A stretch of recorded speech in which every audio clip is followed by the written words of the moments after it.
네, 양가희 기자 안녕하세요. 안녕하세요. 일반적으로 취업을 위해서 다른 지역으로 이동하는 청년들도 많습니다. 네. 지난해 서울 지역의 고용은 감소세로 전환됐다고요? 네, 이 서울의 고용이 마이너스를 기록한 것은 6년 만입니다. 이 통계청이 오늘 발표한 2015년 4분기 및 연간 지역 경제 동향을 보면 지난해 서울의 취업자 수는 513만 5천 명으로 전년보다 0.2% 감소했습니다. 지난해 전국의 취업자 수는 전년보다 1.3% 증가했는데요. 취업자 수가 뒷걸음질 친 것은 16개 시도 가운데 서울과 부산, 경북 이렇게 3곳뿐입니다. 네, 고용은 감소세였지만 반면에 소비자 물가 상승률에서는 서울이 16개 시도 가운데 1위를 차지했다고요. 네, 그렇습니다. 지난해 원유 가격의 하락으로 이 전국 소비자 물가 상승률은 0.7%에 그쳤지만 네. 서울은 1.3%를 기록했는데요. 물가가 2배 이상 오른 것입니다. 네. 이 물가 상승률이 1%대를 기록한 것은 서울과 인천 두 곳에 불과한데요. 서울이 이렇게 취업난과 물가 상승, 이 전셋값 상승 등으로 살기 팍팍한 도시가 되면서 지난해만 서울을 떠난 인구가 13만 7천 명으로 집계됐습니다. 네. 네, 물가는 2배 이상 오르고 또 취업은 잘 안 되고 그러면서 서울의 순유출 인구 규모가 18년 만에 가장 크게 나타났습니다. 네. 서울살이가 얼마나 힘든지 보여주는 통계인 것 같아서 참 씁쓸한 생각이 드네요. 네. 다음 소식 전해드리겠습니다. 지난해 서울 지역 교통사고 사망자의 3명 중 1명 이상이 노인이었다고 합니다. 무단횡단이 주요 원인이었다고요. 네, 지난해 서울 지역 교통사고 사망자의 3분의 1 이상이 노인인 것으로 나타났는데요. 네. 이 경찰에 따르면 이 전체 교통사고 사망자는 계속해서 감소하고 있는 추세지만 노인 사망은 매년 늘고 있습니다. 이 노인 사망자 중에서 75%는 이 무단횡단과 같이 보행 도중에 사고를 당했는데요. 최근 3년의 평균을 냈을 때 월별 사망자 수는 11월과 12월, 1월 순으로 나타났습니다. 네, 겨울이네요. 그렇죠. 네. 네. 확실히 겨울에 해가 짧아지고 또 추워서 몸이 굳어 있다 보니까 사고가 더 많이 나는 것 네, 같아요. 그렇습니다. 시간대 역시 이 몸이 굳어있기 쉬운 오전 4시부터 6시 사이에 사고 가장 많이 발생했다고 하는데요. 네. 이 시간은 이 폐지 수집이라든지 교회 출석 그리고 아침 운동 등을 위해서 노인들이 활동을 시작하는 시간과도 맞물립니다.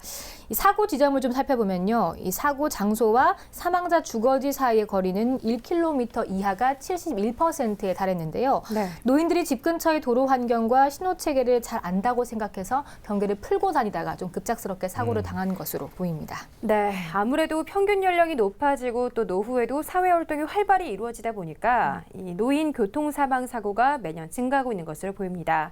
특히 무단횡단으로 인한 사고가 많이 나타나는 만큼 노인 보행자 무단횡단은 강도 높게 단속할 필요가 있어 보이고요. 시민 여러분들도 주의해 주시기 바랍니다. 네. 자, 다음 소식입니다. 서울시는 올해 길고양이 10,000마리 이상을 중성화하는 사업을 추진합니다. 개체수를 줄이기 위한 하나의 방법으로 보이는데요. 자세한 소식 전해주시죠. 네, 이 서울시가 7억 5천만 원을 투입해서 동물보호단체와 함께 길고양이 중성화 사업을 실시하기로 했습니다. 우선 2008년부터 해온 각 자치구별 사업으로 올해 8,000마리를 중성화하기로 했고요. 사실 서울시는 매년 5,000마리에서 7,000마리를 고양이를 잡아서 중성화 시술을 시도해왔지만 이 민원 발생 지역 위주로 한 탓에 사업 효율이 낮다는 지적을 받아왔습니다. 네. 때문에 올해는 이 시민의 참여를 유도해서 군집 내 중성화율을 높이는 방식으로 2,000마리를 추가 중성화하기로 했습니다. 네, 군집 내 중성화율을 높이는 방식은 어떤 걸 말하는 걸까요? 길고양이 서식 분포를 잘 아는 동물 보호 단체들이 이 고양이의 군집을 선택해서 그 안에서 중성화율이 70%에 달하도록 집중 중성화를 하는 것을 말합니다. 네. 서울시는 이 사업에 참여하는 단체에 이 사업비의 절반을 지원하기로 했는데요. 단체당 최대 7,500만 원까지 두 개 단체에 1대1로 자금을 매칭해서 사업을 추진할 수 있도록 돕는다고 합니다. 네. 서울시가 길고양이 중성화의 날도 운영한다고 하는데요. 길고양이 날이 아니라 중성화의 날입니다. 그렇습니다. 좀 생소해요. 그렇습니다. 다음 달 6일에 이 서초구에서 첫 번째 중성화의 날이 열리는 건데요. 네. 좀 생소하시겠지만 세계적으로는 이 중성화의 날이 있습니다. 실제로 예. 존재를 하고 있고요. 현재 미국의 동물보호단체가 주축이 돼서 매년 2월 마지막 화요일을 세계 중성화의 날로 정하고 2월 한 달간을 중성화 장려 운동을 펼치고 있습니다. 이번에 서울에서 처음 열리는 이 길고양이 중성화의 날에는 서식 정보를 잘 아는 캣맘들이 나서서 길고양이를 포획해 오는데요. 그러면 이제 수의사가 수술을 하게 되는 방식입니다. 지역별로 순회하면서 1회당 50마리씩 모두 200마리를 중성화한다고 합니다. 네, 한편으로 중성화에 대한 일부 대중들의 시선은 부정적일 수 있지 않을까 싶은데요. 동물의 의사와는 무관하게 인간을 위해서 동물의 생식 권리를 침해하는 것 아니냐라는 반론이 또 있을 수 있을 것 같고요. 네. 그런데 의외로 캣맘이나 동물보호단체가 이렇게 중성화 사업에 참여한다는 게 좀 의아하긴 합니다. 그렇죠. 네. 동물보호단체가 오히려 나서서 이렇게 중성화 장려 운동을 하는 이유는 명확한데요, 사실은. 네. 바로 동물의 생명을 보호하기 위해서입니다. 이 해외 사례를 살펴보면 미국을 제외한 세계에서 거리를 떠도는 개는 약 3억 마리에 육박한다고 하는데요. 이 각국 정부는 독살과 전기 처형, 총살과 같은 극단적인 방식으로 개체수 문제를 해결하고 있습니다. 이 때문에 세계적으로 동물보호 단체들은 이렇게 중성화 장려 운동을 펼치고 있는데요. 네. 미국의 경우에 이 주인이 있는 반려견과 고양이 가운데 87%가 중성화 수술을 했고요. 하지만 주인이 없는 개와 고양이의 경우에는 이 비율이 현저히 떨어집니다.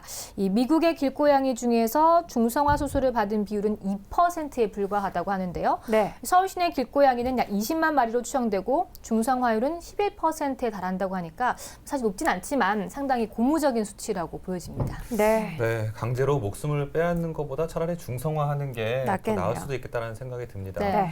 사람과 동물이 조화롭게 공존하는 도시 생태계를 위해서 길고양이 문제 반드시 좀 해결해야 될 과제가 될 것 같습니다. 네, 중성화가 길고양이 개체수 조절에 효과적인 것은 물론이고 또 동물 보호 단체들도 이렇게 앞장선다고 하니까요. 보다 적극적으로 추진할 필요가 있겠습니다.